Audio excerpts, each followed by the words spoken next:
It won't be as cocky once the Baron's men whip your arse. What happened to your mother? Geralt of Rivia. Ha! Sit with us, Witcher. Found your message on a notice board. You see, Palmerin? I told you. The Griffin at White Orchard. I knew that were we only to follow the tracks of its slayer, we would in the end find Geralt. Milton de Peyrac Peyrin and Palmerin de Lawnful. Good to see you both. Been years. Be assured, we share your joy. You must forgive us our surroundings. When we pledged to place the village under our protection, the village elder gave us this hut as our lodgings. He swore it is the best hut in the village. Get involved in some squabble? We discovered that in retreating, the Redanian garrison had left this land's tillers at the mercy of numerous plagues.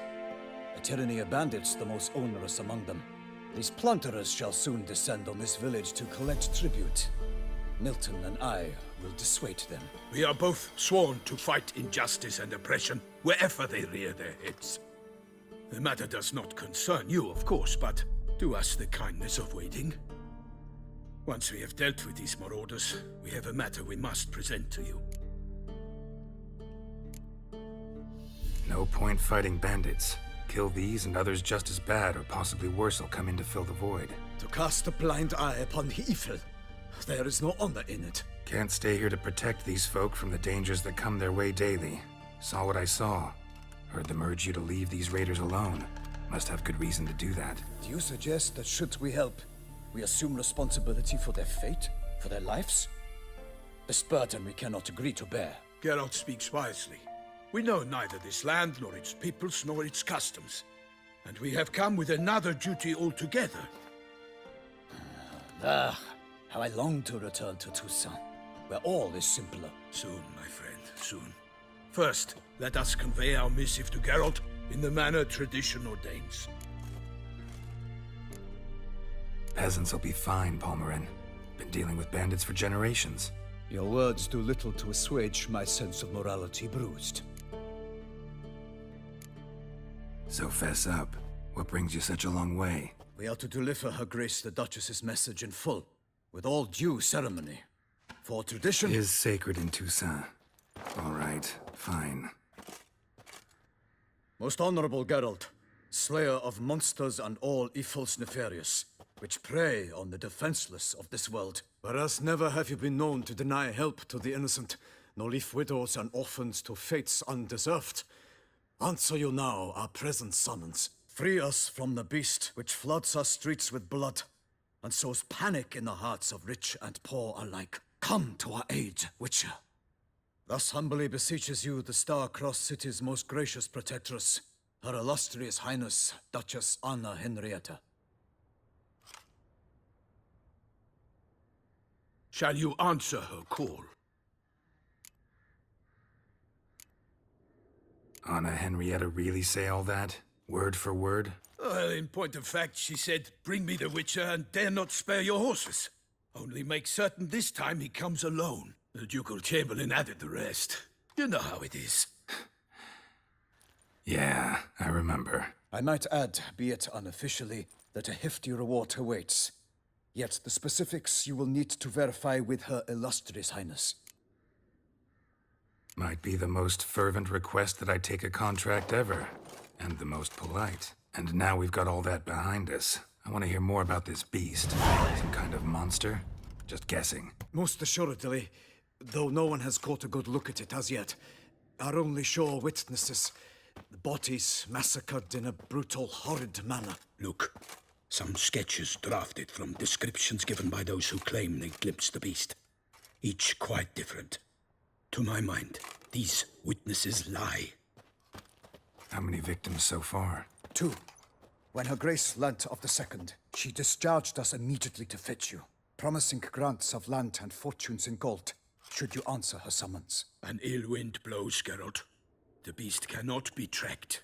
Folks say it wields black magic.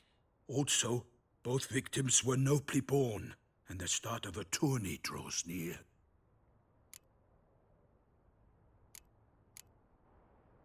beast wields black magic? What makes you say so? The first victim vanished between bites at a feast. Of the feast-goers, none noticed this.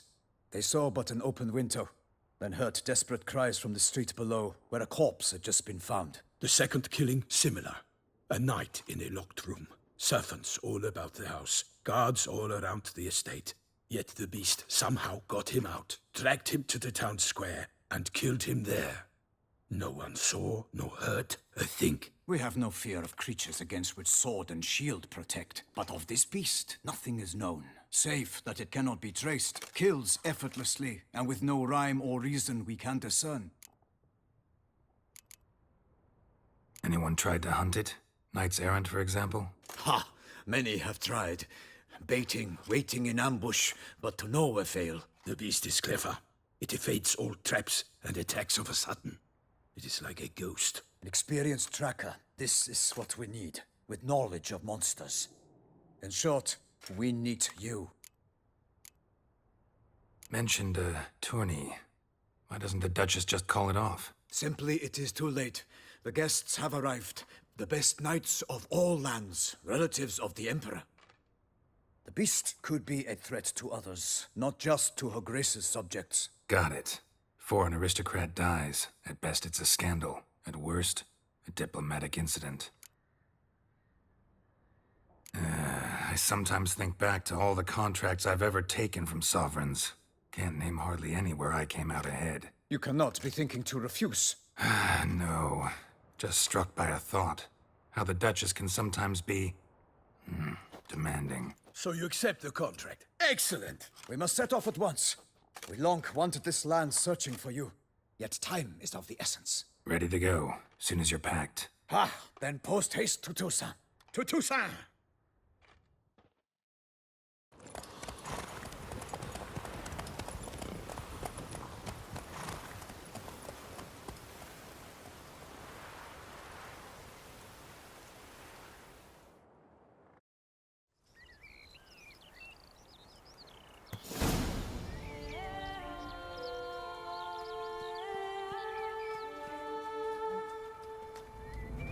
Toussaint, the land of love and wine. Exactly how I remembered it.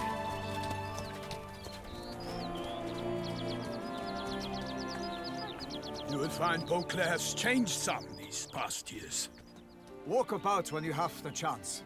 You will see for yourself. To me, place always seemed straight out of a fairy tale. Knights errant, elven palaces. You insinuate that we are somehow odd? I shall prove you wrong. This I pledge on the Heron!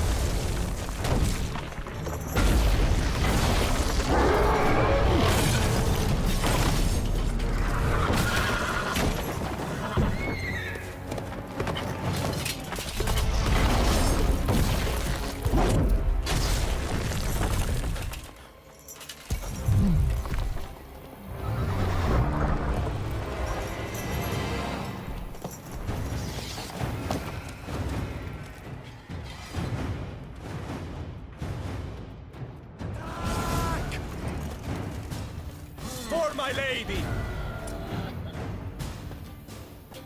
Guillaume, watch out! I swore I'd kill a monster! All for one and one for all!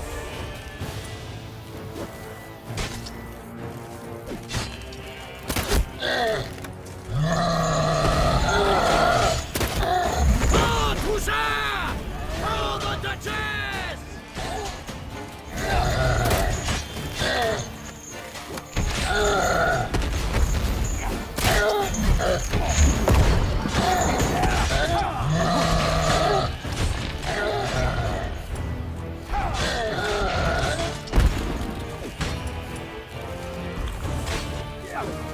I will fail you all! For my name is not Milton the Pirate Pirate!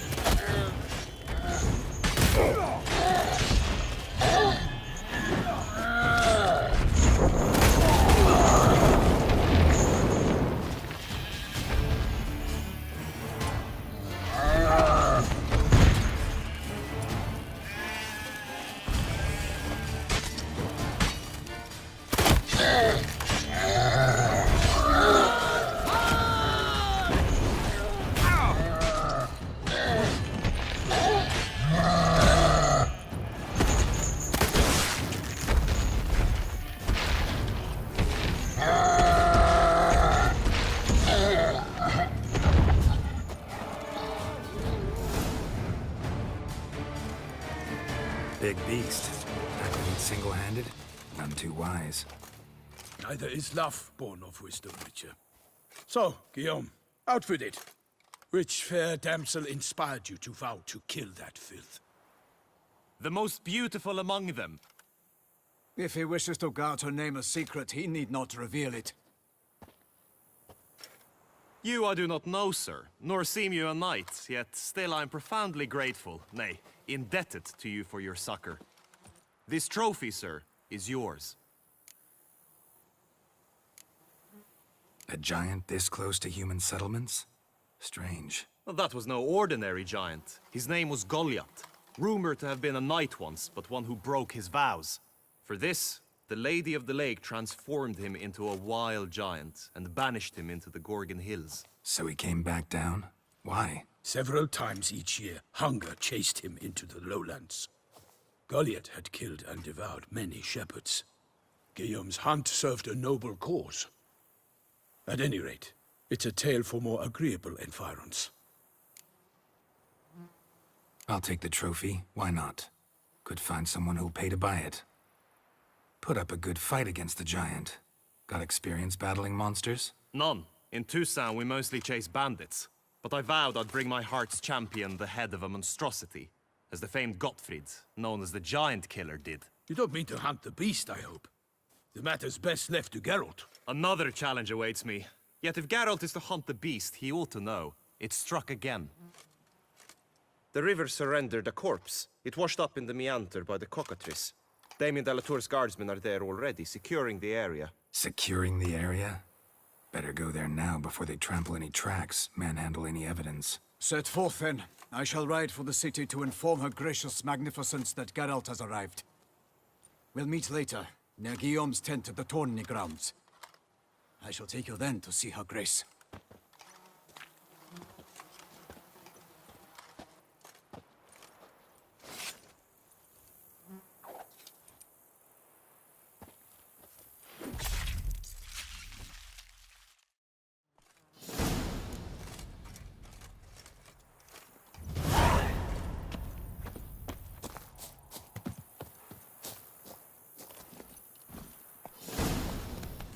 Move it!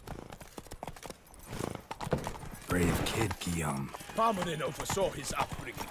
Guillaume is his kin.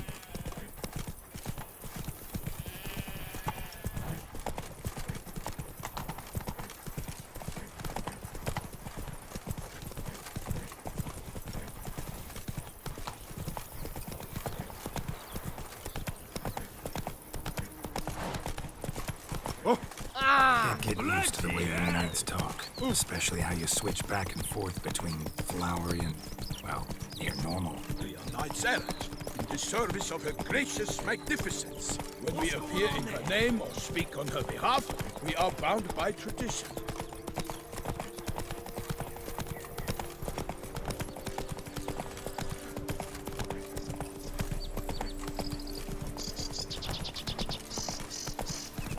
Come on now.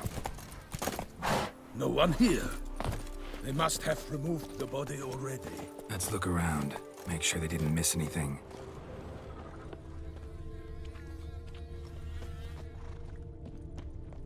Hobnailed boots, multiple sets of prints.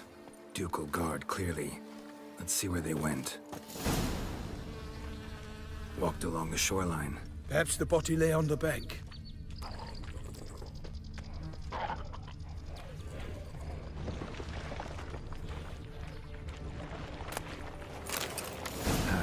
Got guests. Careful. Perish! harlots, brutes!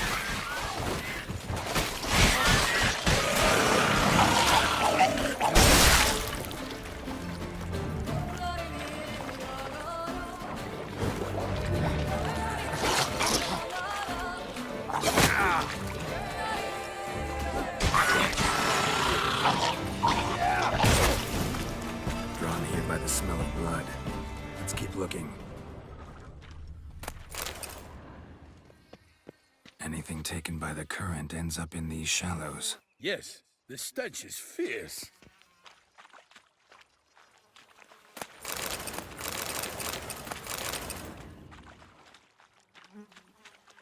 Only blood-soaked scraps left of the victim's clothing.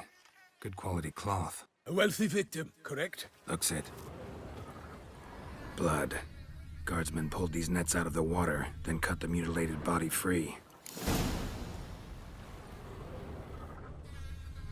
Gonna dive in, make sure they didn't miss anything. Look at the rut. Guardsmen left this site by boat recently, probably to transport the body somewhere. Nets were attached here.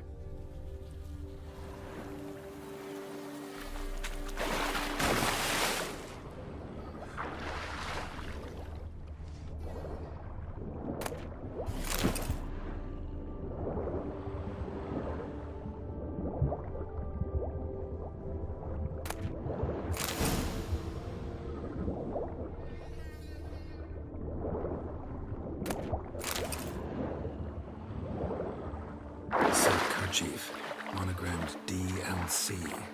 A noble's accessory, clearly. Be nice to know where they took the corpse.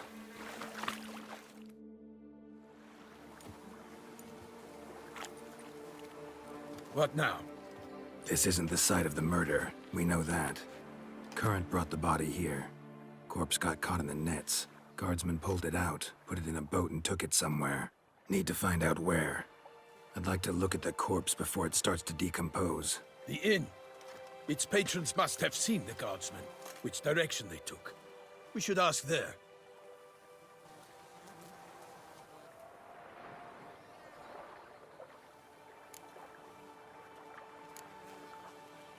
Seems we've got ourselves an audience. You think this surprising? The locals will tell the children of children they do not have yet, of the day a quartered corpse was pulled from the river. One thing. Found a handkerchief in the water. Monogrammed DLC. Mean anything to you? Delacroix? It cannot be. Was it he the beast slew? Seems so. Knew him well? Long past. We were close friends once, but our paths diverged. He was a man of extremes, standing by his companions, no matter the odds. Fighting his foes to the bitter end. Foes. You have a lot of them? He did, but I do not see what that has to do with the beast. Ah, Geralt, you've struck a raw nerve. Memories of a time long past, to which I'd rather not return now. I understand. We can talk later. Let's go to the tavern. I shall have to leave you soon. Return to court. Barely got back to Toussaint. A knight in the service of Her Illustrious Highness knows no rest. In fact, I'd feared I would return too late to fulfill my duty. Yet it seems I've arrived in the nick of time.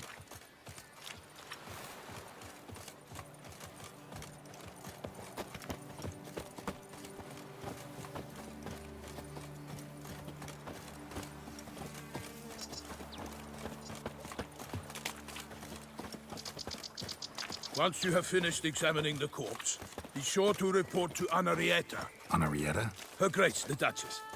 I forget myself at times. We address each other by our first names in private. Never in Pomrin's presence, however.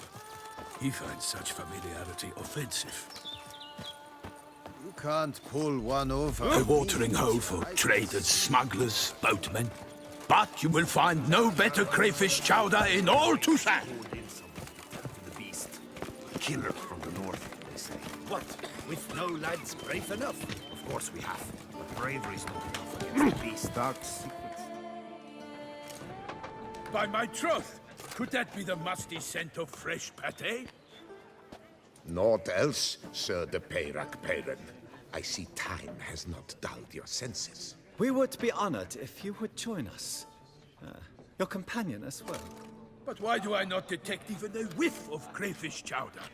No soup today, on account of there being no crayfish. I reckon you've not heard, but all I caught was a corpse.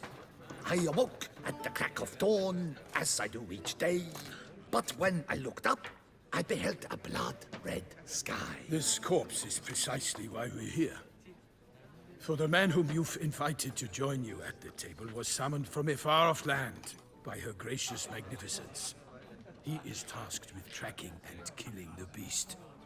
We invited 2 men to join us, yet since Sir de Peyrac Peyren in temperament is more akin to hare than hound, I surmise the other is the hunter.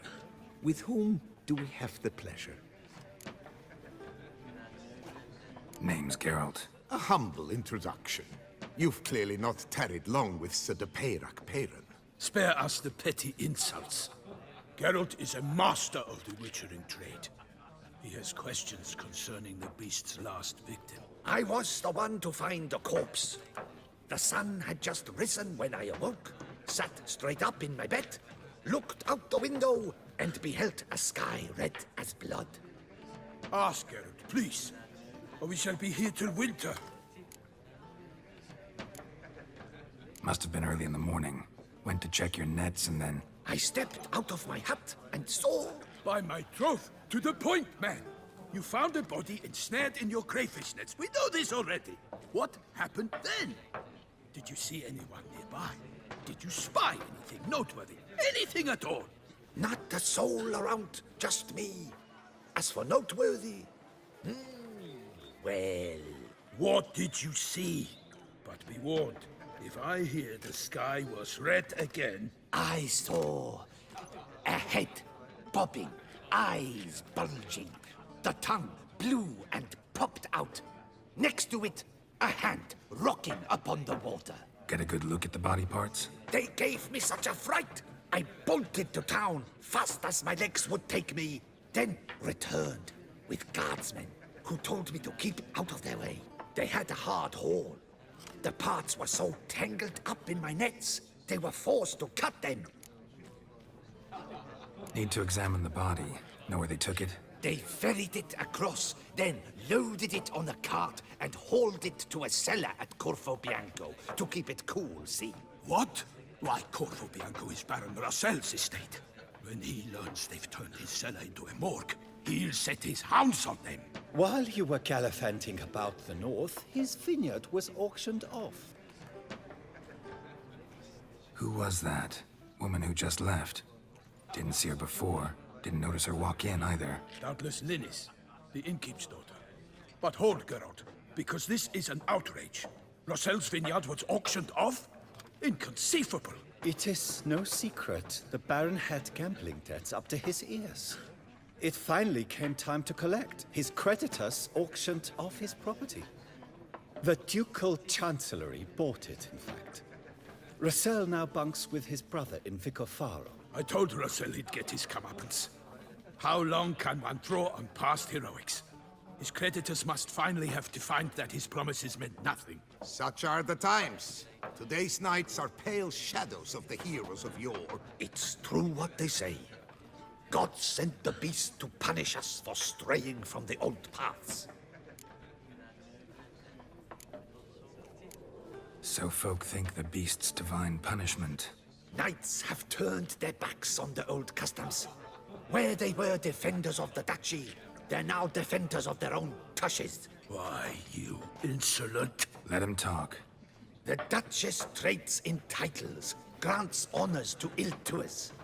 We've strayed from the path of virtue, lost the gods' favor, so the gods sent retribution. Don't listen to that nonsense, Geralt. It's rehashed street preacher codswallop. Yes, the rebel rousers have been sprouting up like weeds lately, each offering the same bill of goods. They say anything else about the beast? Besides it being a messenger of the gods? The Toussaintois are no fools. They see clearly the beast kills on days honoring patron saints. Picky monster. Thanks for the hospitality. Time I examined the corpse.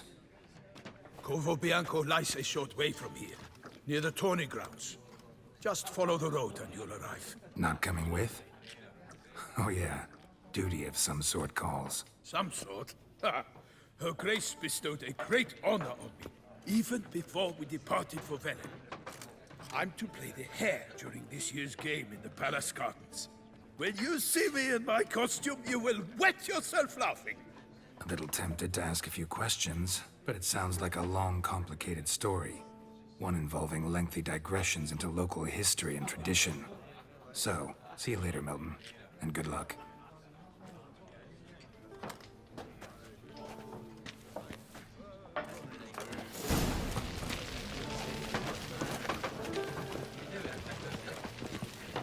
Can't believe it. Kiss a dog's ass. Simply can't. Sounds like a fight. Have to hurry.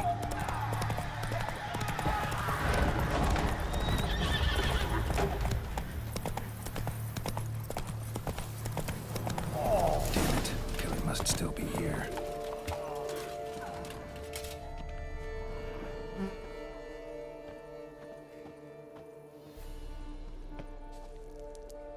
Throat torn open by man-like jaws. Man-like, except for long fangs.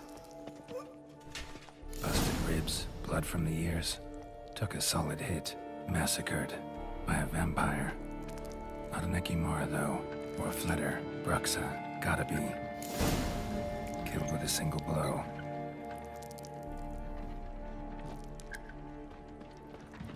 In the cellar, gotta be. Attacker had no trouble knocking over the cart. Rivermuck carried the body in his cart. Claw wounds from 5 separate claws, spread of a small human hand.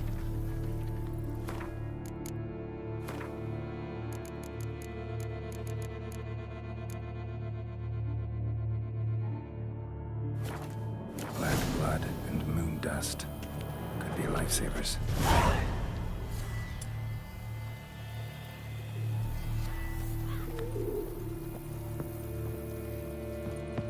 Footprints. Small, bare feet. Lead deeper into the cellar. Fell down the stairs, broke his neck.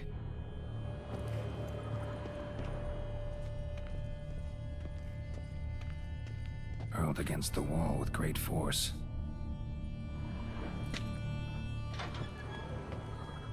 Took a lot of strength to batter this down. Used this to batter down the grate.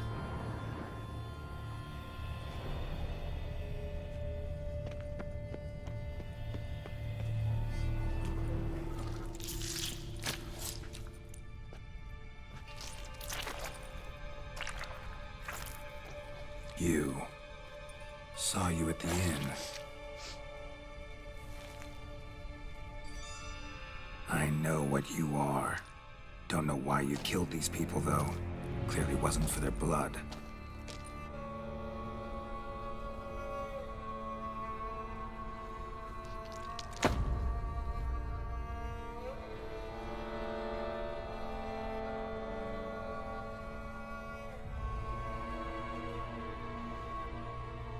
We don't have to fight.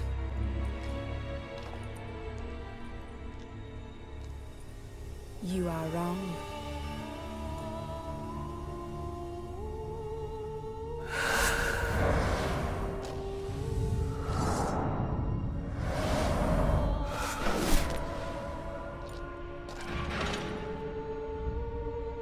I cannot let you leave.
Stinks.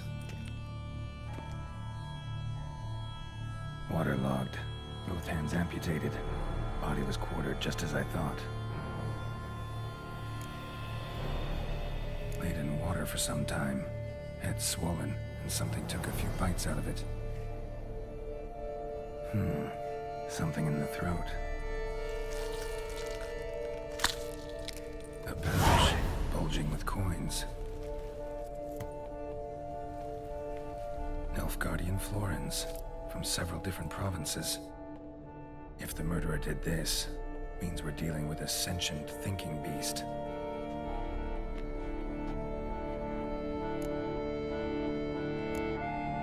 Body was chopped up after death. Blows struck with great force, but bones sliced through, not crushed. Creature that killed him had long claws, sharp as a witcher's blade. First sank its claws into the victim's heart. No Bruxa did this. Third hand. A spare? Except it's clearly not the victim's. Guardsmen must have not noticed it as they picked everything up. How's this possible? Still warm. Blood still flowing? Several monster species can regenerate. Never heard of that happening to their severed limbs, though. Or of their limbs seeming completely alive after so much time. Examine the tissue more closely later. Might learn something. So, murderer was clearly a monster, but not a Bruxa. But then why'd the Bruxa come here for the severed hand? And who does the hand belong to? Why the hell's it still warm? Now, pouch shoved down the victim's throat. What's the significance? And why was he chopped up into pieces? Lots of questions, no answers so far. Need to know about the other victims. I'll ask Palmerin to get me in to see the Duchess.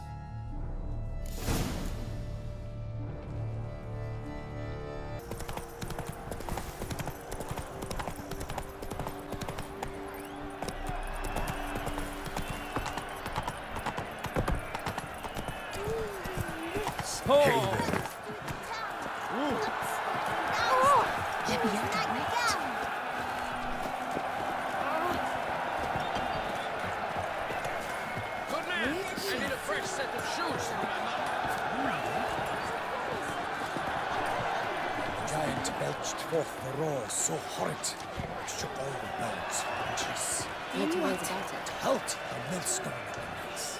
Oh my! But virtue always trumps villainy, with his friends at his side. Mjolnir bested Goliath, and restored peace to the land.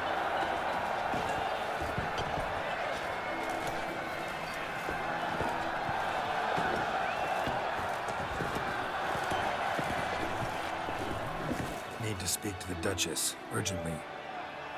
All right, you scamps. Story's done.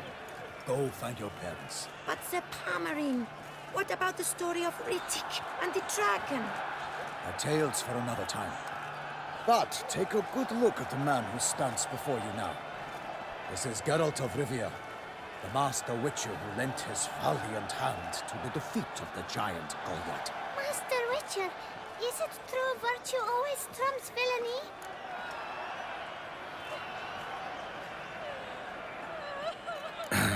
Yeah. Virtue always wins. But the Black Knight, he's a villain and he wins. The cutter of Casteldacia, too. Moral victory. That's what counts. Rubbish. Now, that will do for questions. Go find your parents. Her Knight and Highness has doubtless arrived at the tourney grounds to watch the battle in the arena. If we hurry, we'll be in time to speak with her before the spectacle begins. Lead the way.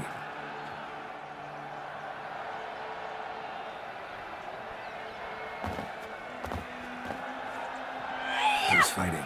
Nilfgaardian gladiators? Close, but not quite. As you will soon see. Someone's gonna fight a Shalmar? With some bells on its tail to confuse it, slow it down? Whatever is the problem? The beast is a gift from the Emperor, no less.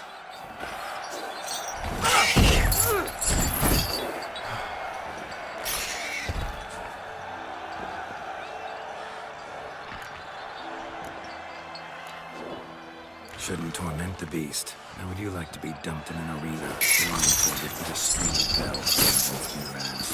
Pity a monster. You, a witcher. I slay monsters who are a threat to humans. You're out to humiliate one to entertain a crowd. No knight will gain any glory from this.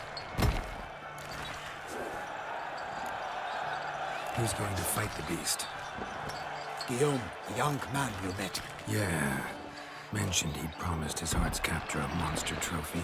Great love demands great sacrifices.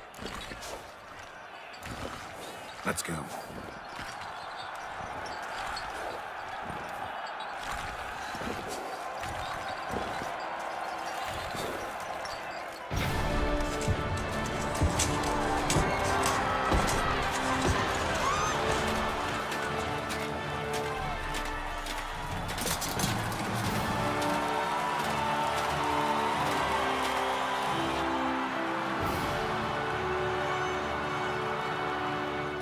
I dedicate my imminent victory to fair Lady Vivian.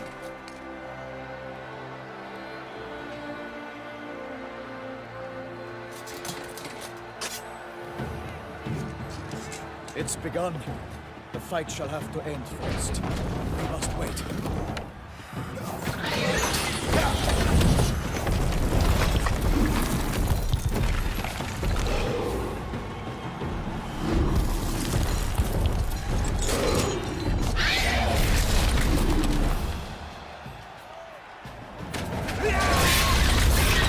Got a bad feeling about this.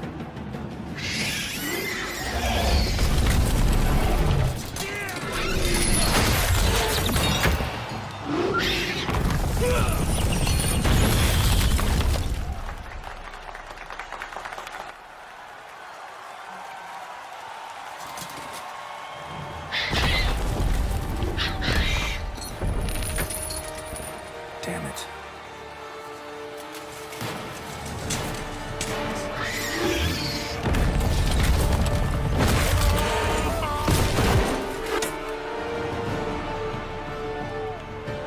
We have to help him.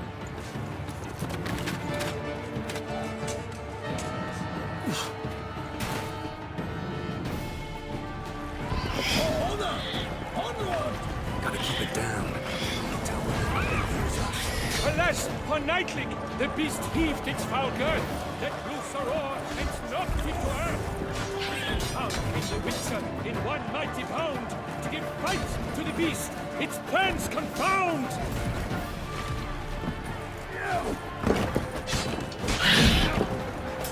The fate of the beast has been weighed by the gods. Soon the Witcher shall triumph against all odds.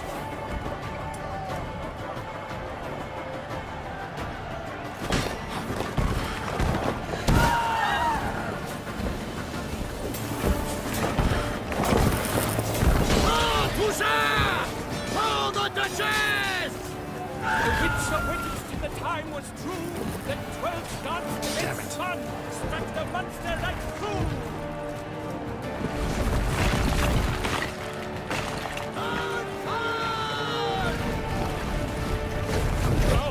Out breathed flame, and thus the Witcher's life was snuffed. All our hopes, alas, had turned to dust.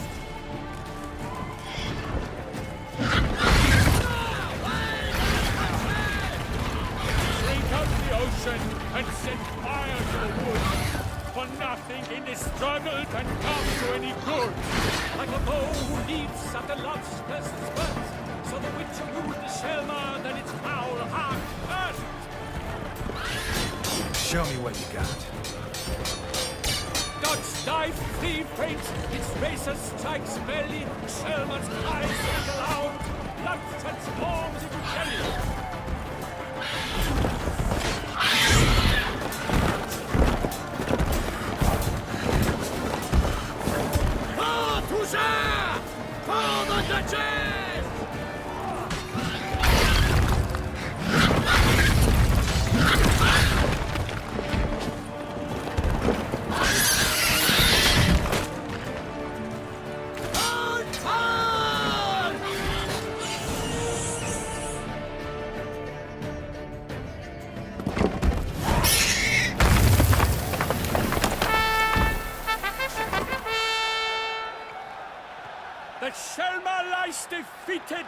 Geralt of Rivia, master of the witchering trade. Behold, as the last gasps of life seep from the beast.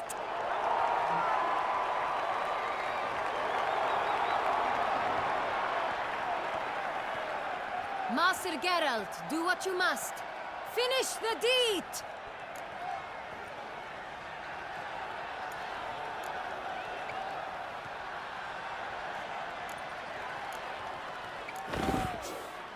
Monster's no threat. No need to kill it.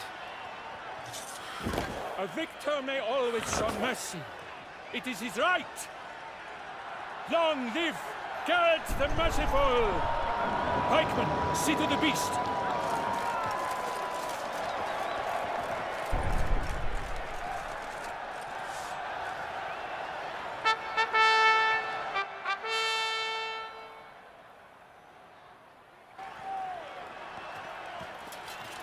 Guillaume. The lad came damned close to dying. I'm fine. Not hurt at all. Vivian? Smile as befits a hero and keep silent. Speech clearly pains you. She approaches.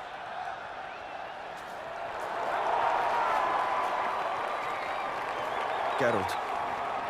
We must talk. Vivian.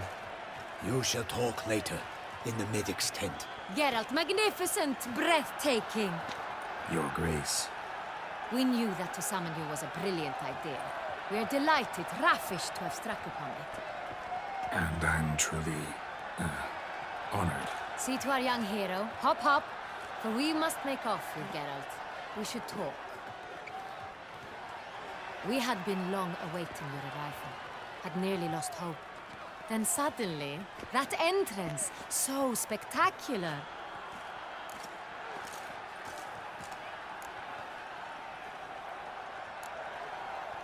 Your Grace, my contract.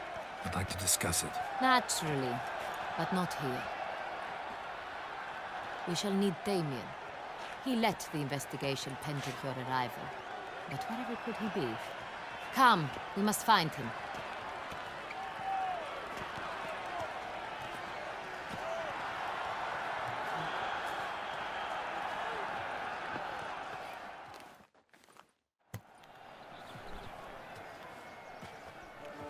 Tell us, have you come alone? Or did Viscount Julian accompany you? Wish to see Dandelion, Your Grace? Yes. I mean, no. Yes. But solely to tell him we regret. Yes, deeply regret rescinding the death sentence we so justly handed down upon him. If we could turn back time, we would make certain he sat in a tower till he rotted. No, we would ensure he was broken on the wheel, then drawn, hanged, and quartered.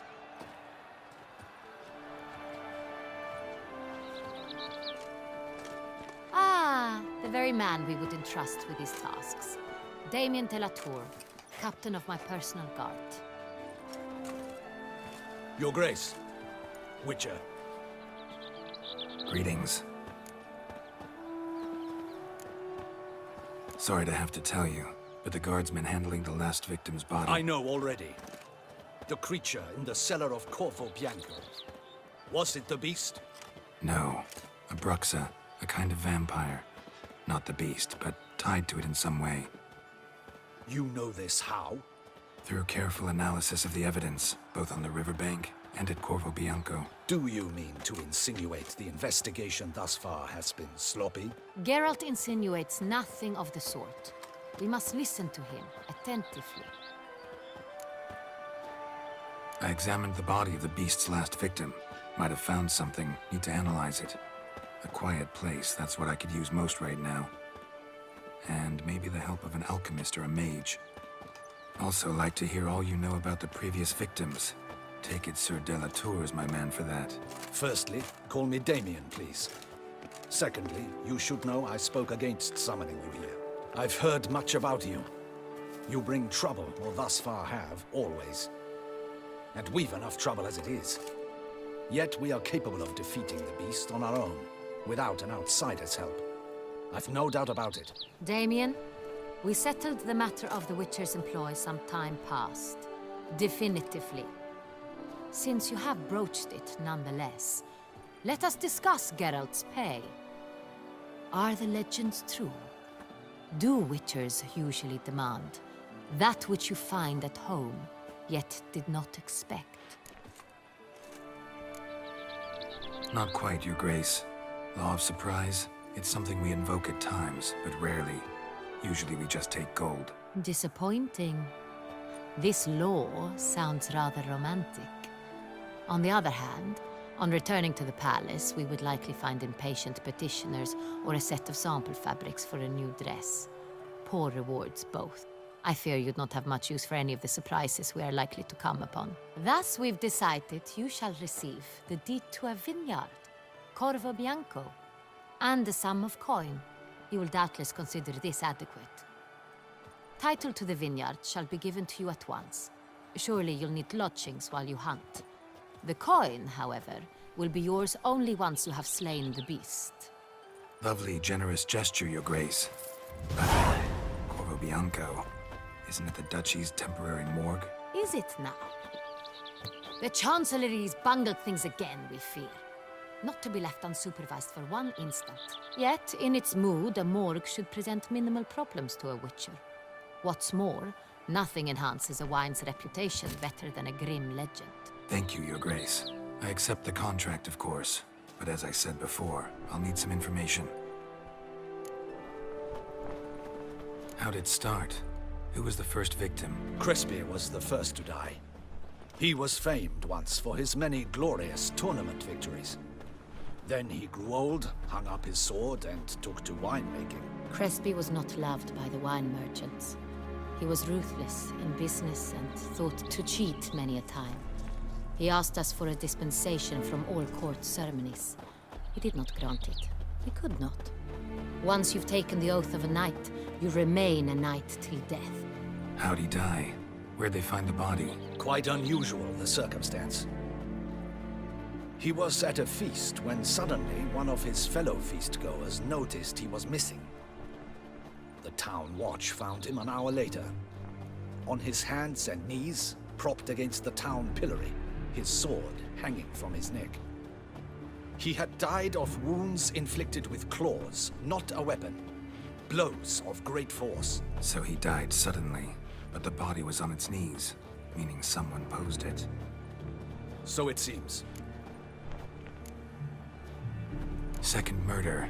Tell me what you know. In the city there are certain nooks. No one reasonable ventures there after dark.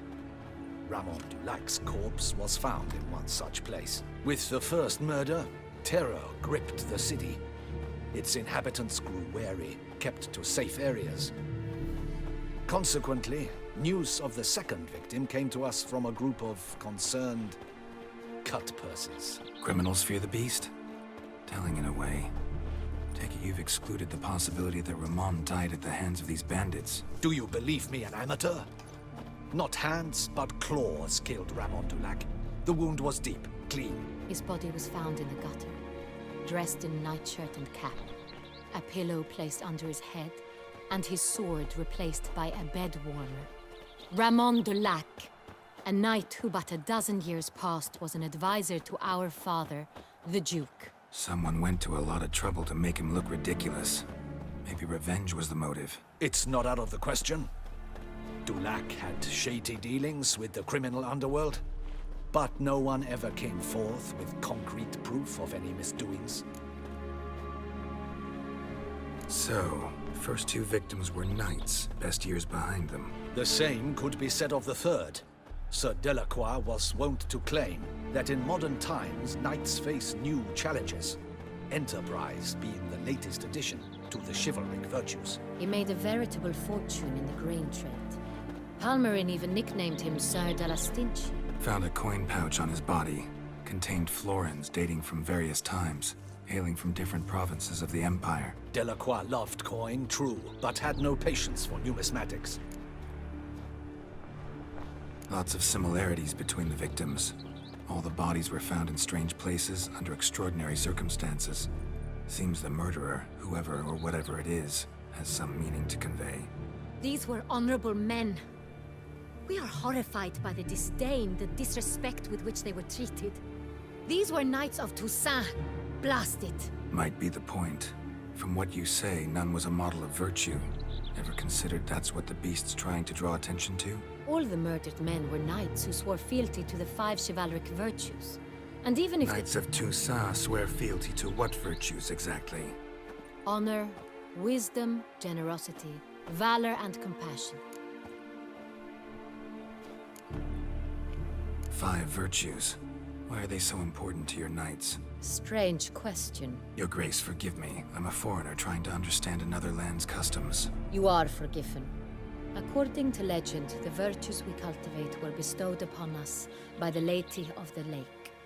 How we truly came to espouse them, none remember.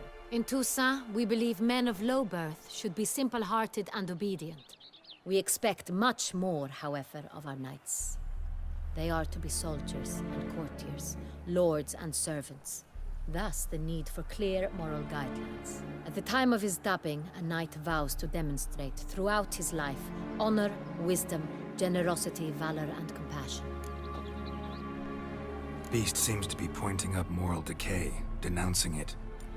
Victims were all humiliated. Might have been murdered to emphasize their lack of specific chivalric virtues. Honor compromised by the pillory. Wisdom by ridicule. Generosity by a coin pouch shoved down a throat. It seems to fit true, though not perfectly. Can't discount the theory if it's on the lips of everyone in town. Say our reasoning's right. Next murder will be just as showy and denounce the victim's lack of the 4th virtue, valor. We can also assume that victim will be an elder knight. Let's think. At the moment, all the knights are either at the tourney grounds or in the palace gardens. Our annual hare hunt shall begin there shortly. Have you heard of the custom? Milton mentioned something. Seemed excited to prance around in a bunny costume. Not sure why. Hang on. Strange circumstances. A knight advanced in years. The famed cowardice of rabbits. Could it be that simple?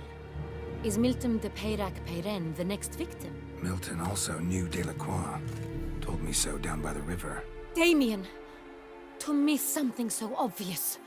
De Peyrac-Peyren, Crespi, Delacroix, and Delac formed a knightly team. It was years ago, but... They were a team? They were close friends, tightly knit, and as such, earned the trust of our father, the Duke. We often witnessed him turn to them with delicate matters. Later, their paths diverged. Unlikely to be a coincidence. Beast must know it too. It's a lead, I'm sure. Your Grace, we need to find Milton, immediately. Rather problematic. You see, the garden entertainments are due to start, and he's disguised as the hare, hiding somewhere, waiting for some tipsy courtiers to find him. The hare's hiding place is a carefully guarded secret. We must call off the game, at once. First and foremost, we must remain calm. Damien, order the garden searched immediately, but discreetly. By no means can we disrupt the festivities. Panic will only incite the beast to strike sooner. And you, Witcher, follow me. My gardens, my night, I shall take the fall.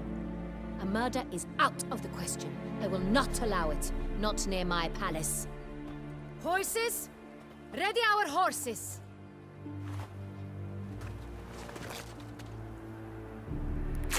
Your Grace!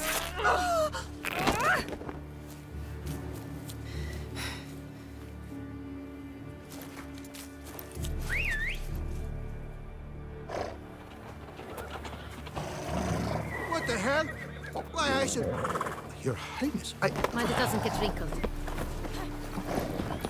Onward!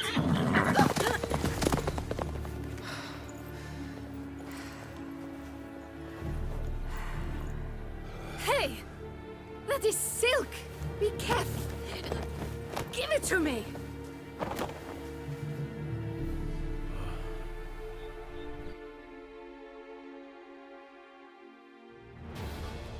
Come on! Faster, Geralt!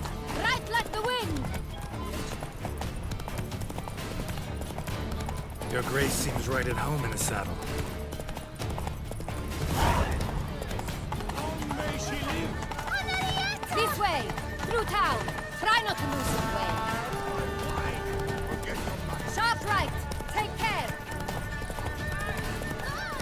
Shoot! Henrietta! Let's follow her!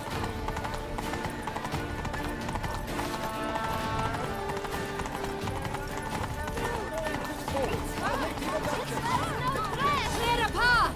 Clear the way, I said! Some rogue. If this part of the game.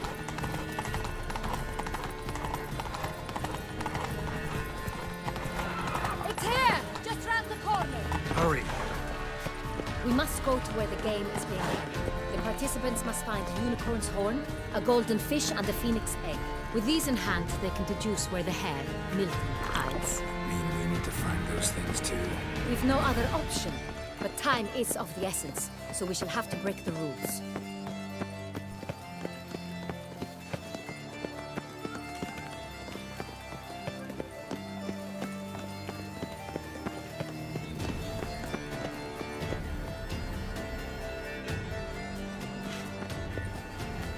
And second thought, through here.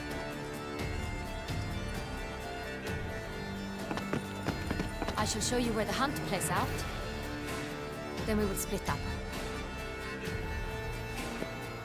You will get hold of the unicorn horn and the golden fish. While I nab the phoenix egg. That will be quickest. Golden fish. Do I need a rod or a net? Please. It's not a real fish.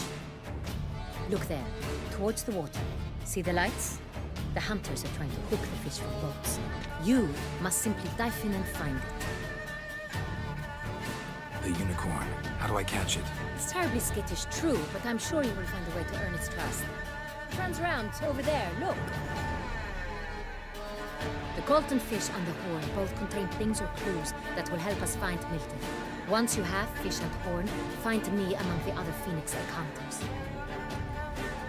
All clear? Then let's get to it.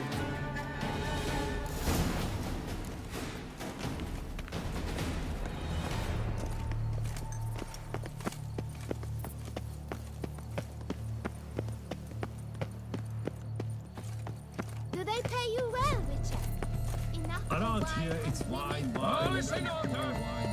With me, If one were to call a state courageous or coward, what other part of the state would one have to find?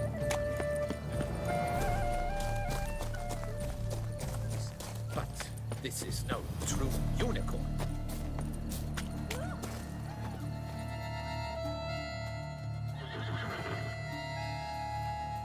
Perhaps an apple will work. Or some sweets. We would not be in this predicament, dear sister, were you still a virgin. Do you really wish to have this conversation again? Here and now? Hush, or you'll spook the beast. We shall try the sweets. Hey folks, gonna have to ruin your fun. Sorry. Who's that?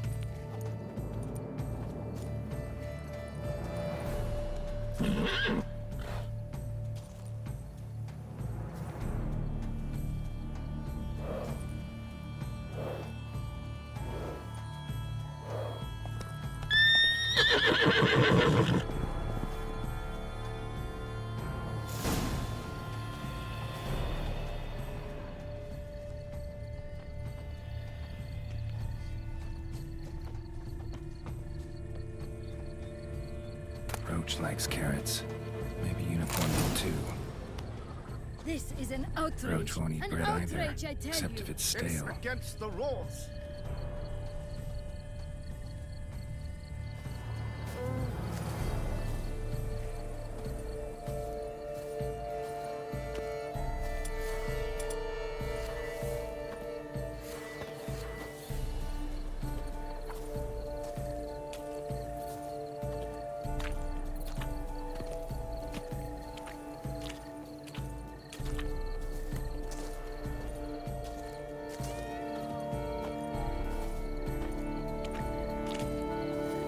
What would you say to a delicious, crunchy carrot?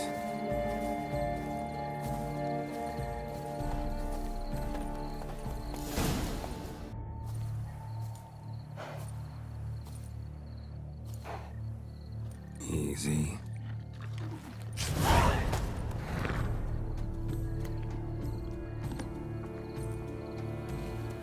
mountains are huge. Be better off on horseback.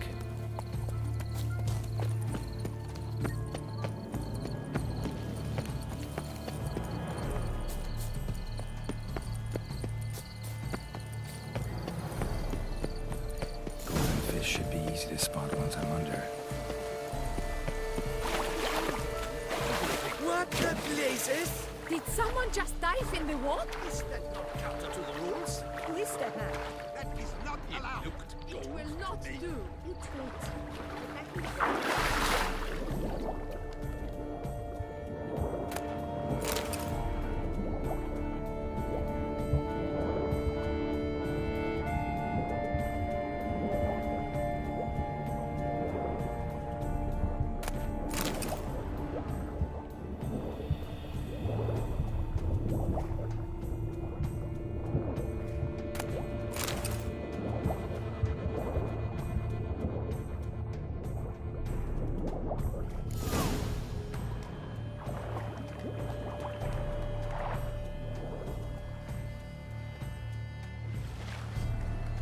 Hey, wait.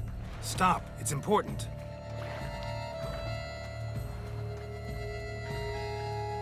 King Cormorant, sire, accept this offering we bring. Prithee cast upon us your merciful eye, and bear before us its secrets. As the moon is heavenly coursed up trace, in my domain I await that moment of grace, when a soul of good or ill repute brings me a gift, fitting tribute.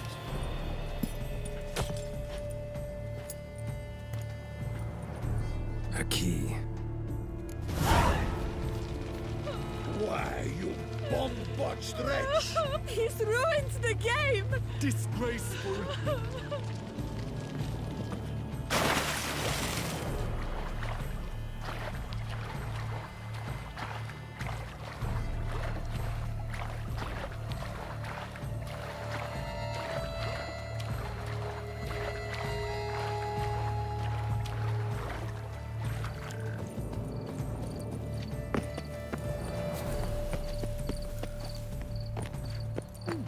The light, it's positively useless.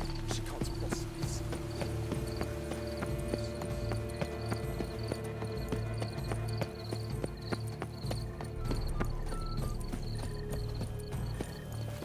You have no need for a son.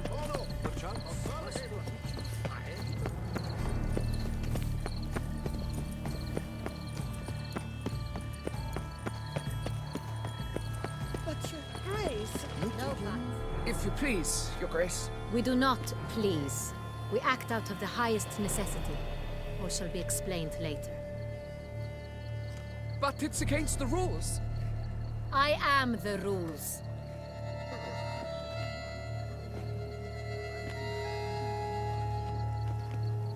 Geralt! At last. Got a key and a clue. And I've another. Show me yours.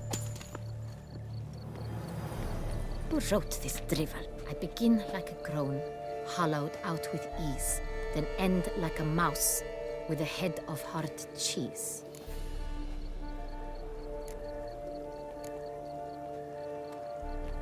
Let's see. Grown. With ease gives us green, right? And mouse with a head of hard cheese. Greenhouse? You're a genius. Several greenhouses in the gardens, indeed, but only one box, the key to which looks just like the one we found. Greenhouse it is then. Let's go.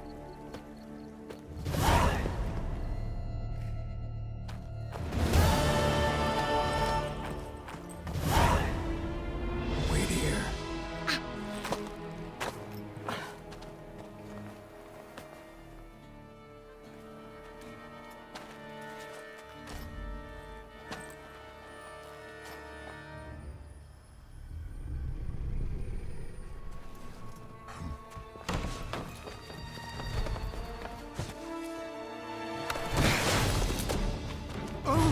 What the butch?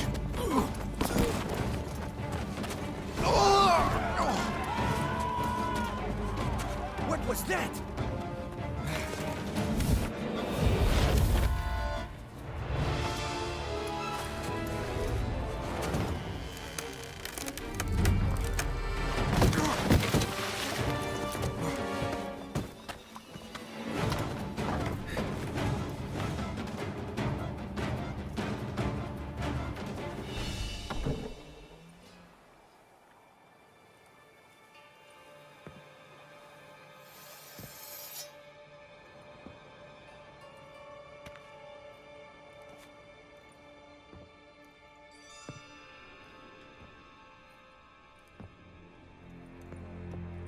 I'm here.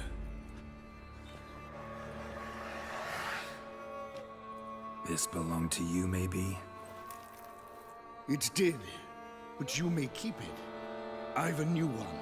I do not know you. I've done you no harm. Yet first you butchered a Bruxer who was dear to me. Now you pursue me. Why? You've killed 4 innocent people, at least. And you? How many innocents have you cut down? Not here to talk about me. Yet that is exactly what we are doing. So, did they send you after me? Who are they? What do you mean, they? Duchess hired me. You've been murdering her subjects.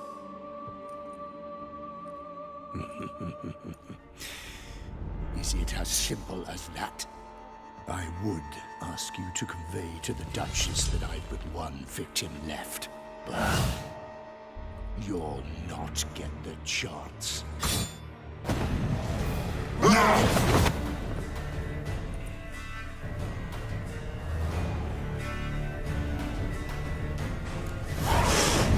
Let you kill again. Stubborn bastard.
To stay where you were. Regenerate! I know you're in trouble. I can help. I'll help myself! No, he's my friend.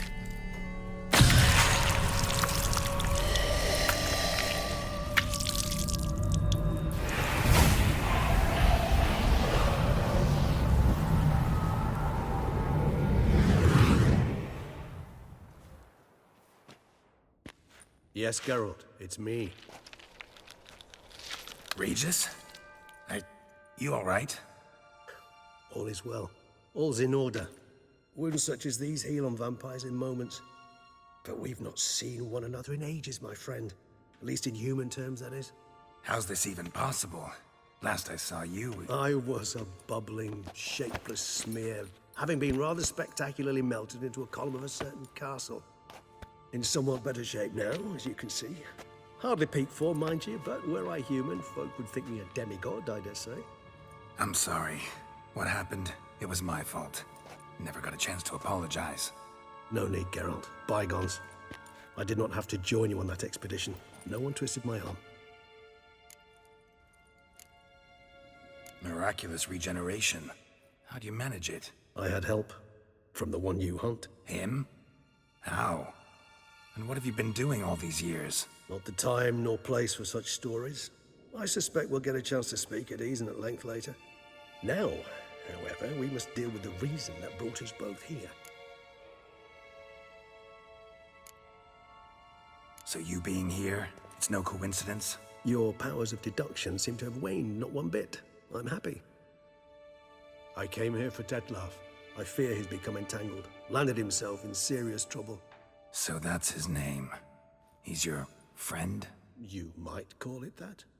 Though Detlef is... how would you humans put it? More bestial than I am. But not to worry.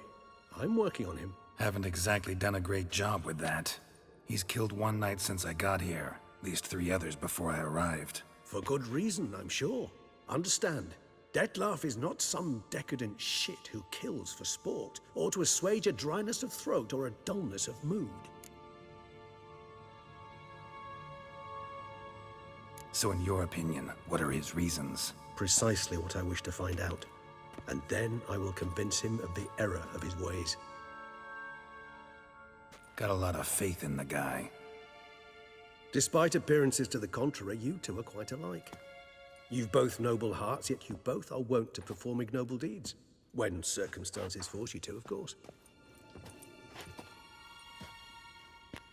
Remember the year 964?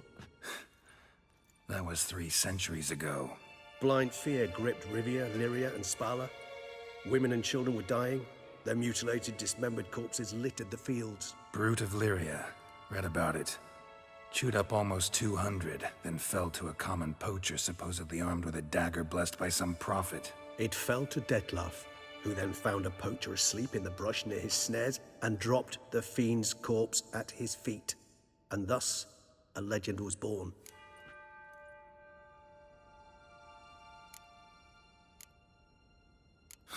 Vampires rarely help humans. Must have had his own agenda, hunting the beast. You err. He slew it for one reason alone. The monster killed a lad who once, in the street, had offered Dettlaff an apple, expecting nothing in return. Terribly noble of him. You do not have a monopoly on altruism, my friend. Vilgefortz melted my body. Dettlaff found what was left. As per our codex, he had a choice. To leave me where I was, or to care for me and nurture my remains. He chose the latter. Regenerated me at no small expense in his own blood. Do you know what that means to a vampire? The gravity of the endeavor? Probably same thing it means to a human. You owe him your life. Much more than that. The act itself made us blood brethren. A bond so strong humans cannot even imagine. Which is why I know something ill is afoot. Always had an overdeveloped sense of empathy. Each vampire has a unique talent. One they hone over centuries. It's precisely what renders us so difficult to classify. Dettlaff's trump card is his herd instinct, his tribal propensity. In point of fact, he prefers the company of lesser vampires and shuns that of humans. If he walks among you, killing egregiously, it can only mean something's upset him, immensely. Anything specific? Some set of things that'd be likely to set him off? How should I say this? Dettlaff doesn't understand men, their world, its rules, its conventions. He's naive in a sense. He doesn't comprehend your games, knows not what it means to lie, deceive. Suggesting he's maladjusted and venting his rage. I'm suggesting maladjustment can at times breed conflict. But is it the case this time? I cannot say, but intend to find out. Gotta find him before something upsets him even more, and all Beauclair is awash with blood. Well, we share a cause then, just like the old days. Not entirely. I mean, when I find him, you know. I know you've a contract on his head. Yet your true task is to stop the beast killing, not necessarily to kill the beast, am I right? All in all, sure. Let us find him. By the time we do, I hope I'll have convinced you Dettlaff is no monster. Fine, all right already. But for now, evidence is stacking up against him. Hear that? The posse. Knights must have tracked me here. I'd prefer they not find me here. I've makeshift quarters at Mère Lachaise Long Cemetery. We'll meet there. See you.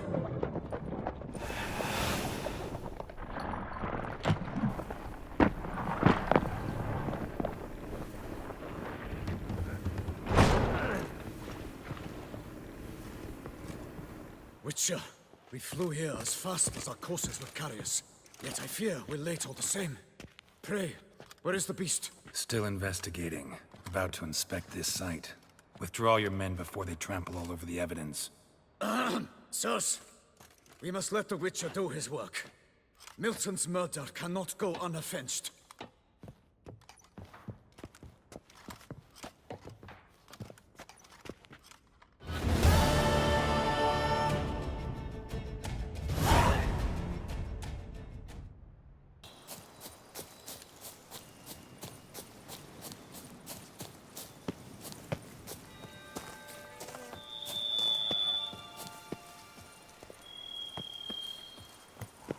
Regis. Couldn't have picked some other place to meet.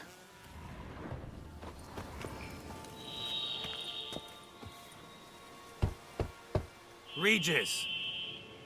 Damn it. Locked. No way I got the place wrong. This is it. Gotta be. Gotta be another way in around here.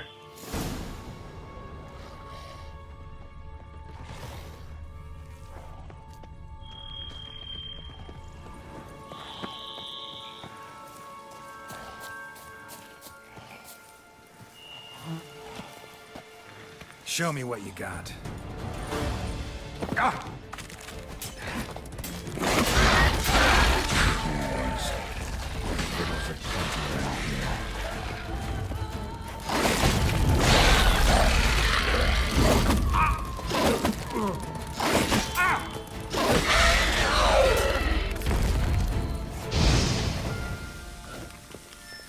Some stench.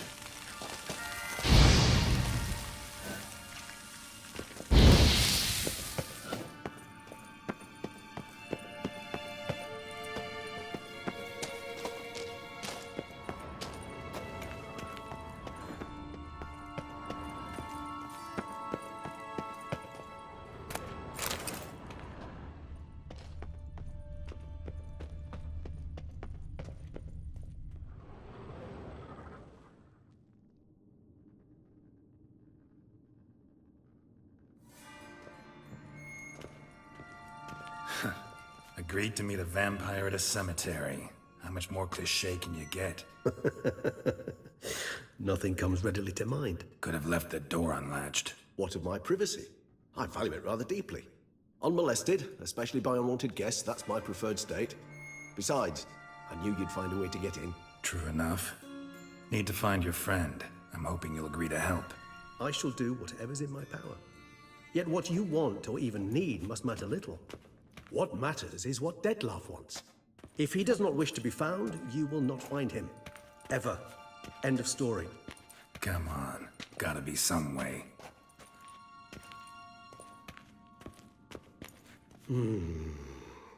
Vampires can evade detection by the senses, and no divination magic works on us. Even the most precise megascope would be useless. And this? Could this help? Wherever did you get that? Off one of the beast's victims, found by a bend in the river. Body was chopped in pieces. 3 of those pieces were hands. Hand with the ring seemed the odd one out. Abruxa had taken an interest in it.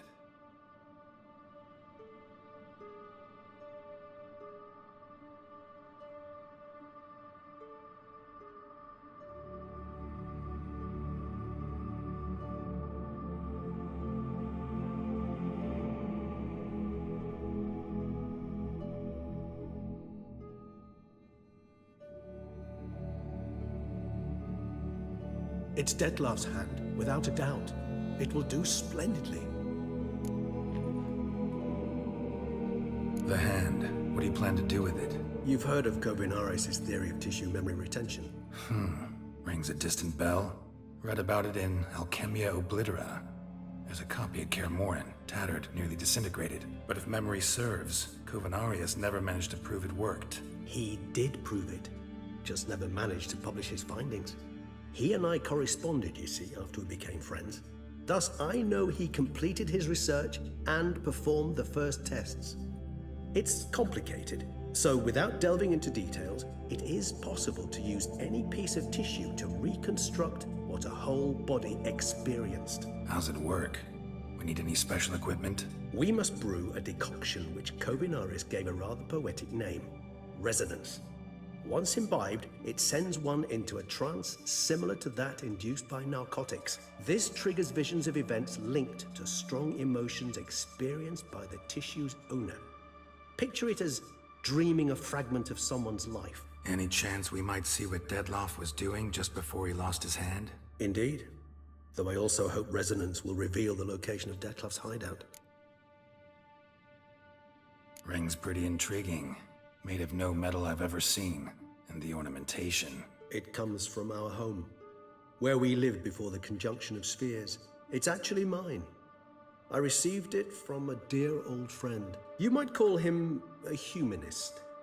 He saw us vampires as guests here, guests who owe their hosts, meaning you humans and the elder races, respect. Respect? Meaning not to treat us like cattle to be slaughtered for food? Precisely. And the reason why I, in turn, gave it to Detlef. To remind him of the ideals my old friend championed. Can't you just summon Detlef? You're both hired vampires. There's gotta be a way. If I'm to be entirely candid, there is indeed one. But believe me, we will be better off never availing ourselves of it. It is a last resort. Absolutely. Last resort? The hell? Why? There is a being who can summon Detlef. Possesses the authority, even the power, to force him to appear in a given place. But the very act of contacting this being, well, it's akin to walking a slack line extended over a chasm filled with molten lava. An exercise as perilous to me as it would be to you.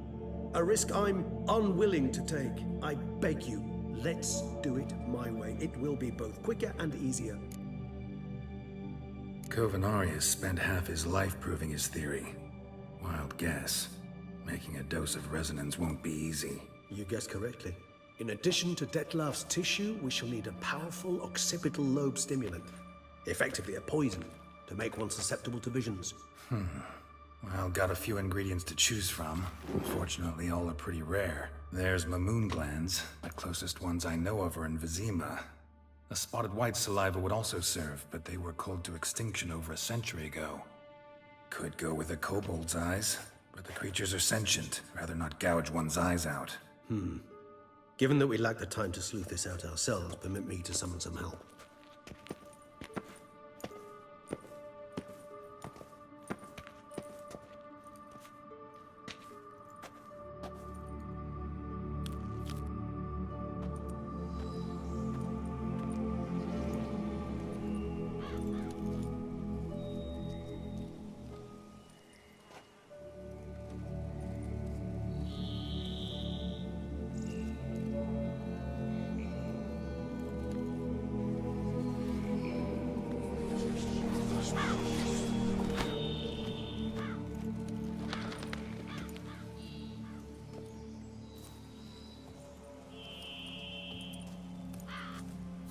What was that? A raven? Rather a common sight at this latitude. Very intelligent fowl. I asked him to look for the creatures you mentioned. Him and his brethren. Perhaps they'll find one in the area, and I would hazard that a flock of ravens will spy any said creature faster than a solitary witcher would. With all due respect to your skills, my friend. It will take them some time, nonetheless. So, perhaps you'd care for a snifter of mandrake. Rarely say no to a snifter. Sadly, this is but a weak infusion rather than a proper distillate. Even better. I remember your mandrake hooch. Made people say things they'd have rather kept to themselves. Now, what could Geralt of Rivia prefer to keep to himself?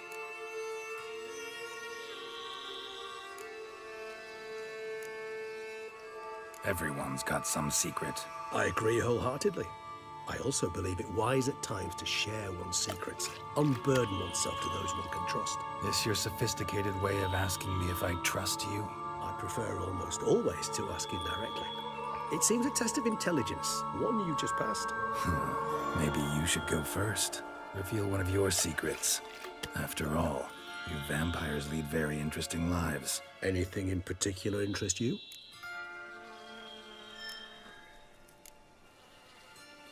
Curious what you did after you were reborn.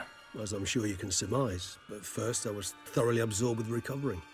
As it is, I've still not recovered completely. Yet I was so weak the first year that I could not stand or move on my own. Detlef bore my weakness bravely, showed great patience. If not for him, I wouldn't be here, and I'd have regenerated far slower. Once I could at last stand unassisted, I set off for Bruges, for my one-time home of Dillingen. There I led the peaceful life of a rural healer and surgeon, enjoying my neighbours' respect and, in fact, constituting the exact opposite of the monstrous vampire the populace imagines. Bruges, you say? Rebirth make you sentimental? Perhaps a dash. But what of you? Where have you been?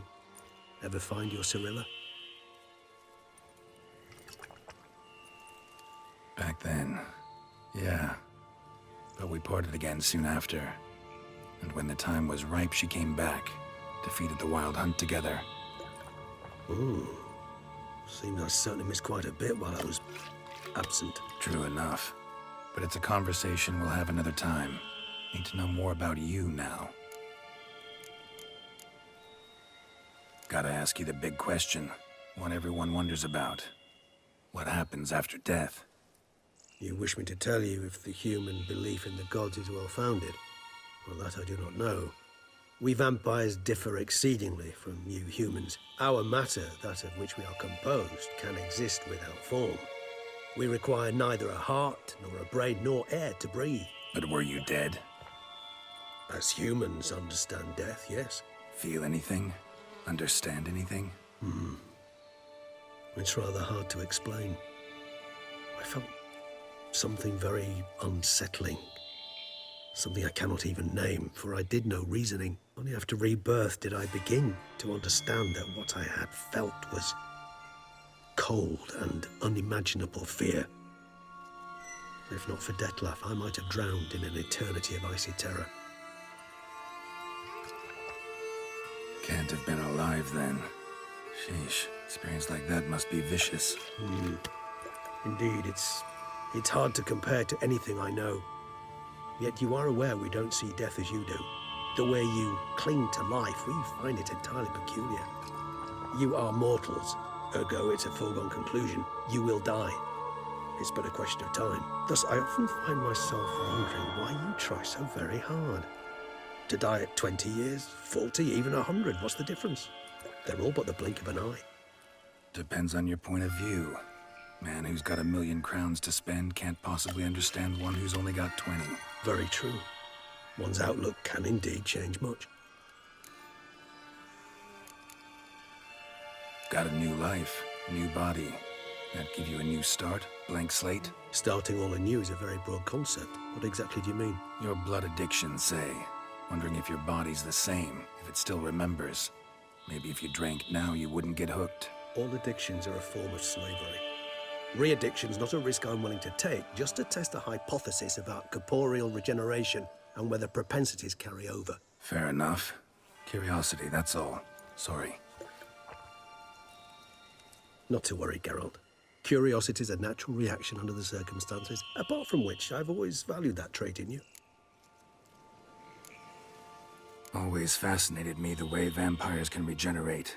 A hand growing back is one thing, but Dettlaff recreating you out of a wet smear? Something else entirely. A difficult and laborious process, but one that's possible, as my presence proves. But I've heard you too had quite the adventure. They say you lost your memory. For a bit, but Triss helped me get it back. Actually, pretty damn lucky I only had amnesia. Yes, you humans are rather buggered in those terms. To strip you of life is, well, it's just plain easy. I've always pitied you in that regard. We vampires are much harder nuts to crack. If a member of another race kills one of us, we can be reborn with a living high of vampires' help. However, if one of our own strikes the deadly blow, death is permanent. There can be no rebirth. One of the chief reasons why vampires long ago swore never to fight one another. All right, give you one question.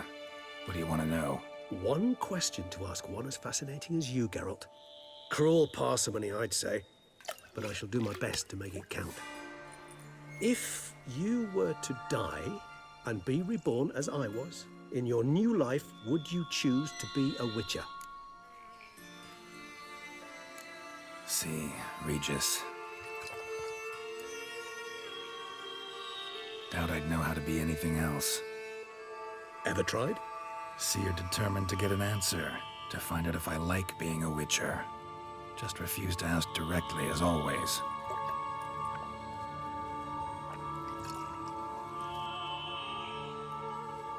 I like being on the path. I like picking up a lead, a trail. I like the tension right before a fight. And nothing gets my adrenaline flowing like battling a beast. Even gotten used to people treating me like a freak, an outcast. Yeah, not something I think about much, but I like being a witcher. Thank you for being honest. Honesty is an attribute of the truly brave, and thus a privilege of the very few. Still no sign of your winged friend. Sure it understood what you wanted? Dead certain. Let's wait a bit longer. It'll return soon, don't doubt that for a moment.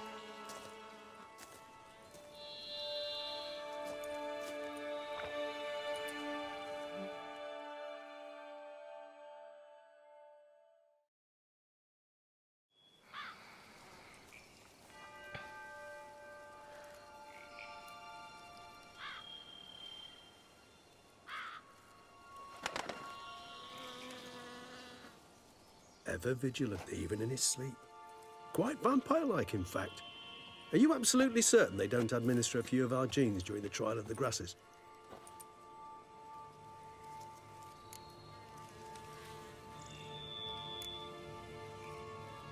Appreciate the compliment. Got something for me? You were right. No kobolds or mamoons for miles around. Knew it. Allow me to finish. You see, there's this spotted white. It haunts an abandoned residence in the Caraberta woods. Impossible. My brethren hunted down every last spotted white before I was born. Then it seems you must revise your knowledge of spotted whites. For somehow this one managed to survive your brethren's onslaught. It seems I know this home it haunts. Recall a tale about it.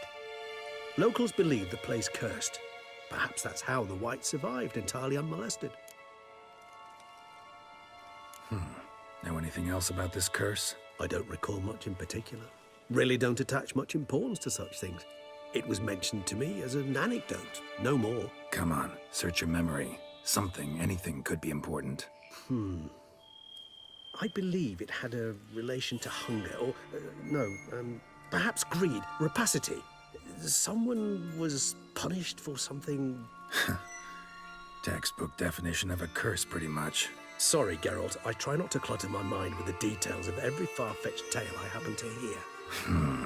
What are your thoughts? A specimen of a species thought long extinct, and a curse in one place. That a coincidence, or are they related? Ah, professional curiosity. Personally, I've nothing against you delving into this dilemma, but please remember we need the white's saliva. Nothing beyond that. Whites rarely appear in the woods, even less likely to find them in abandoned human homes. They inhabit remote wildernesses, old abandoned cemeteries. What's your point? This might not be a spotted white after all. Your little helper might have made a mistake. I sincerely doubt it. Ravens are devilishly intelligent creatures, and they've highly developed observational skills. What exactly did they observe? The area around the estate. It's covered in...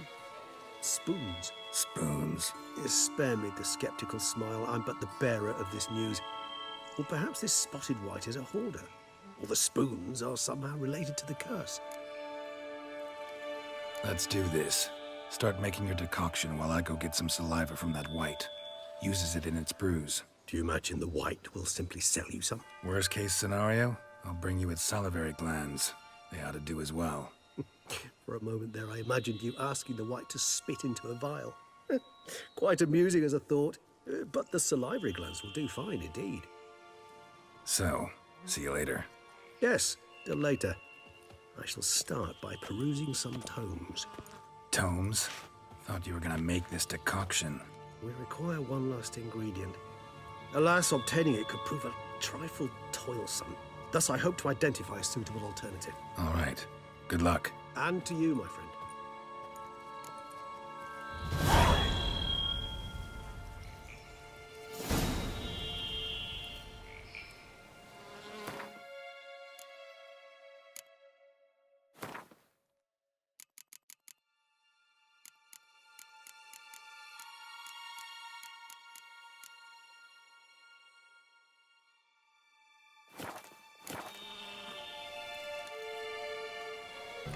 Our guests. Never a good omen.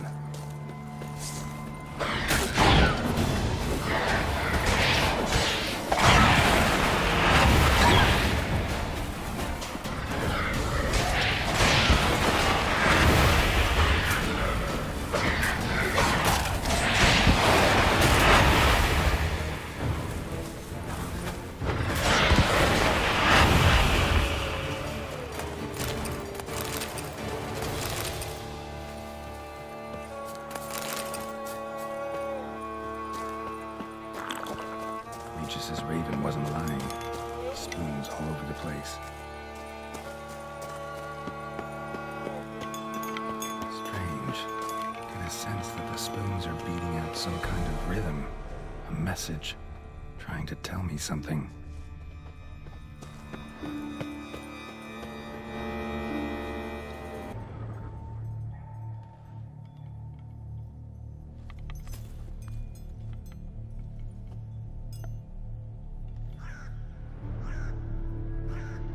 None shall sit and dine with you at your table. No spoon you have shall say to you. Never again shall you wish to spy your reflection in the mirror. Sounds like a curse, all right.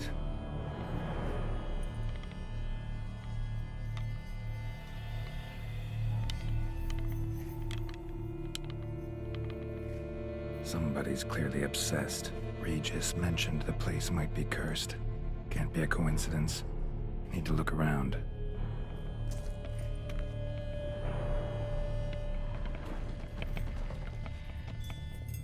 A pigsty. Need to search it thoroughly. Find a way to collect some white saliva. White's obsessed. Real collector. Thoroughbred.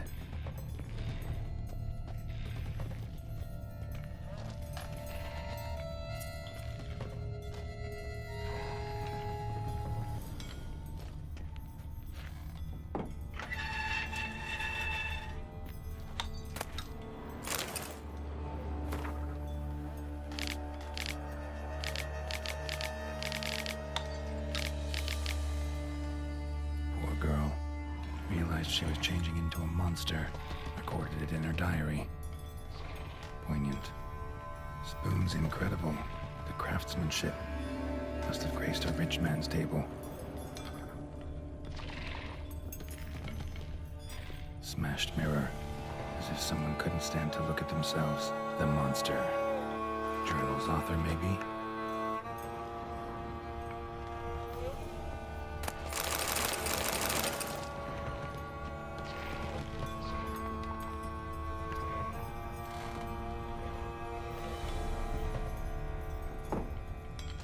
Spoon. Pretty ordinary. Maybe a little old.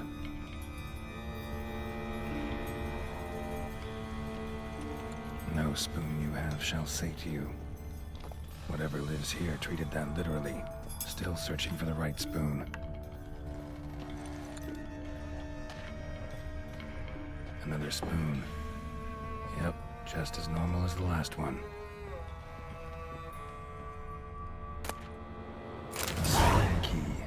Sophisticated crafting. Tag bears a description. White's a true collector.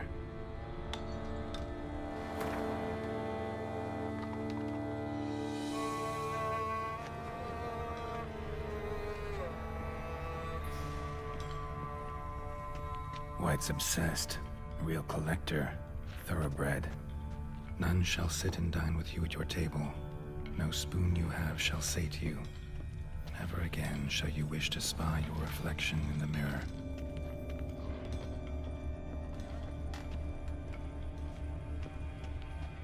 Skeletons.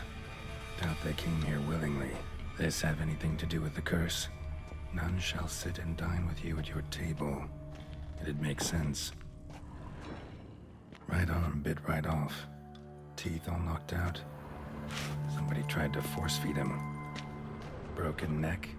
Indentation in the skull's lateral surface. Smacked in the head with something heavy. No claw or fang marks. Probably choked to death. None shall sit and dine with you at your table. No spoon you have shall say to you.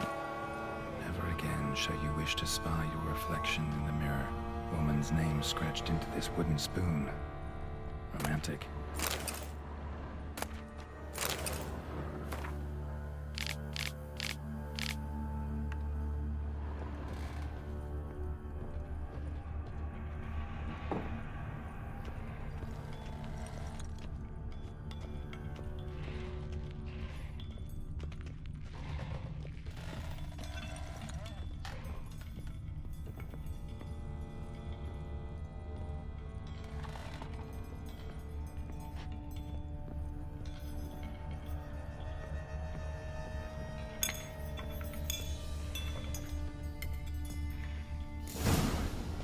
actually does seem like a White's lair. Bit atypical, but still. Cauldron should be somewhere around here. Spoon. Pretty ordinary. Maybe a little old.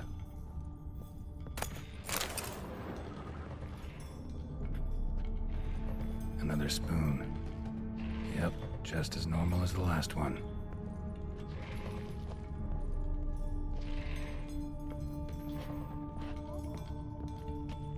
White's obsessed. A real collector. Thoroughbred. What I was looking for? White's not particularly tidy.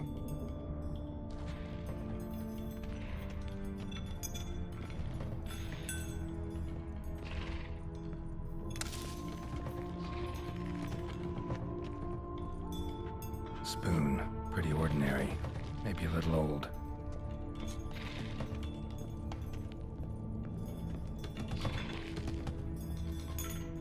Thousands of them here.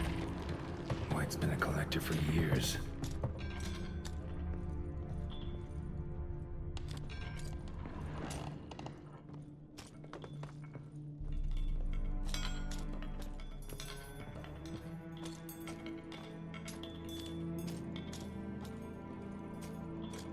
Another spoon.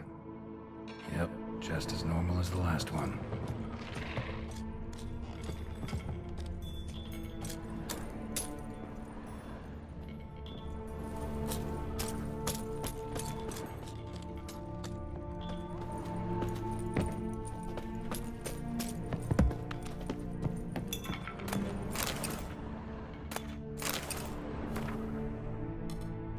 White's obsessed.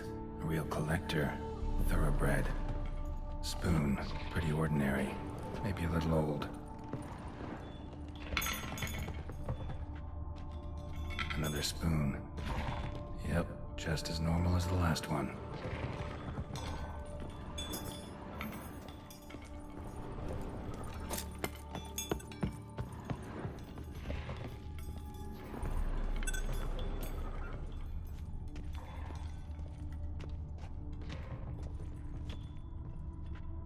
White's obsessed. A real collector. Thoroughbred. Table's set. White, who lives here, is getting ready for some sort of feast. White that lives here, definitely afflicted by a curse, and it's been trying desperately to lift it. Spoon. Pretty ordinary. Maybe a little old.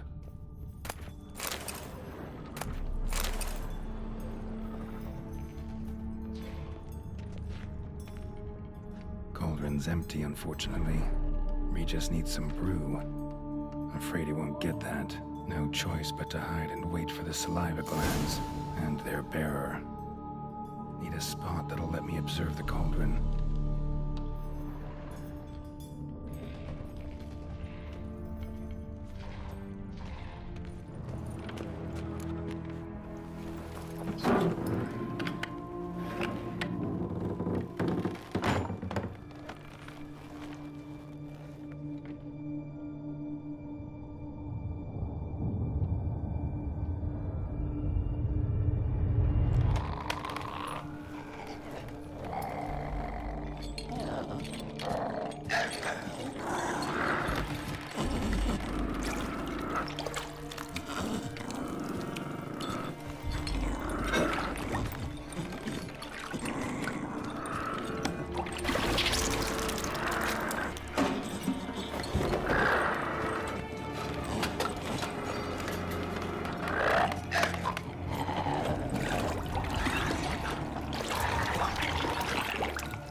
Not gonna hurt you. Wanna help? I've seen the words of the curse on the walls. Think I know how to lift it.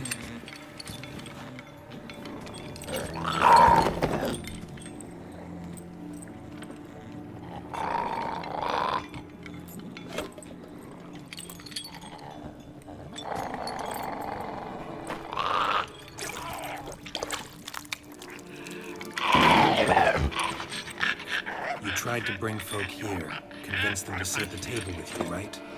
Well, I'm gonna be your guest now. Your willing guest.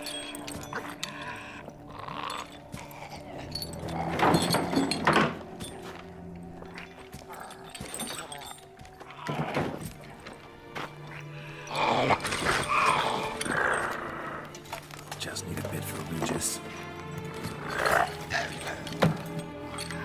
And now we'll tend to you.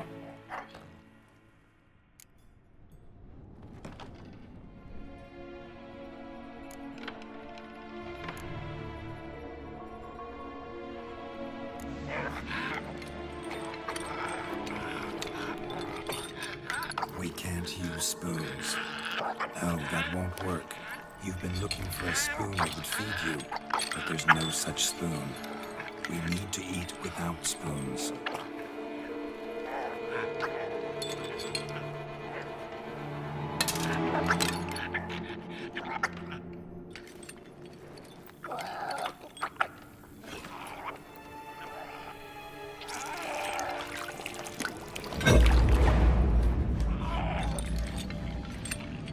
Open your eyes. You need to see your likeness.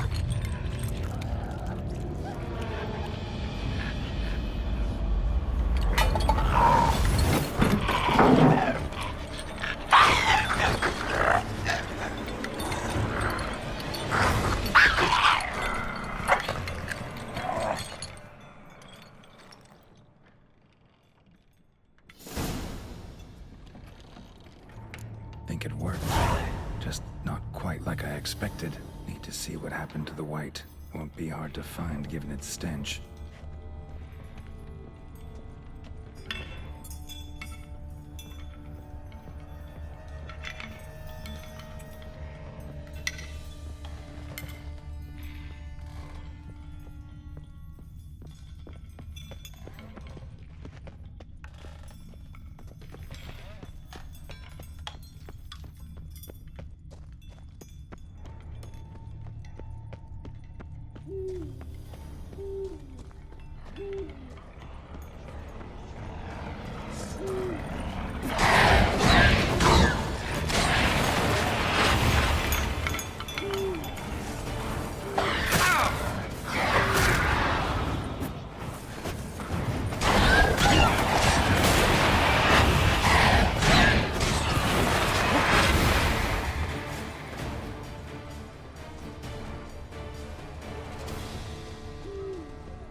Easy. Not gonna hurt you. Eat. I must eat.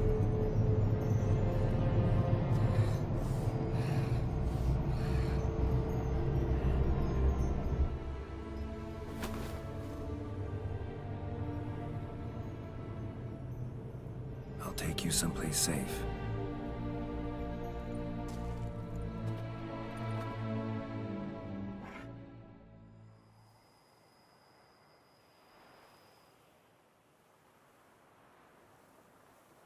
So I took her by the hand and led her here. Seemed the only sensible place for her. You did the right thing, sir. She should recover quickly here. Don't worry, sir. I shall see to everything. She is safe here and in good hands. She'll soon be back on her feet. Might actually take a while. She hadn't eaten anything in over 100 years when I found her. Horrid. Whatever brought this about? Told me her story on the way here. Her name's Marlena. She was once the very beautiful and proud heiress to the Trastamara estate. One evening, when she was holding a banquet for friends, a beggar came to her gate seeking alms. He had a bowl and a spoon with him. He sat outside her fence and waited. I've heard of the custom. An ancient rite of hospitality that obliges one to give food and drink to such a guest lest he depart hungry. To neglect the custom is to bring great misfortune down upon oneself. Marlene didn't care a whit for the old customs. She drove the man off, saying she'd rather feed the leftovers from her feast to her dogs than to give the beggar anything. The beggar then broke his spoon, cast a curse. She was beautiful, so he said she'd never wish to look at herself in the mirror again. Since she adored feasts, he swore no one would ever wish to sit and dine with her. And as she even refused him the crumbs from her table, he swore she'd never find a spoon in the world that would sate her hunger. A harsh punishment. I imagine lifting the curse was hardly simple. Curses are tricky. They play on irony. Always gotta figure out what the catch is. Marlene had spent decades looking for a way to lift it. Transformed into a wight, she stole spoons and lured folk into her home, trying each time to get them to dine with her. Didn't work. So what did? Someone had to sit down and share a meal with her, of their own free will. They had to eat without using spoons, and make her look at her reflection. That's it? That was all it required? Simplest solutions are sometimes the last that come to mind. Besides, when you're a wight, it's pretty damn hard to find willing human company for a feast. I imagine so. But, most importantly, it is now over. Please, don't worry. She will be in good hands here. Thanks. Gotta get back to my business now. See you soon.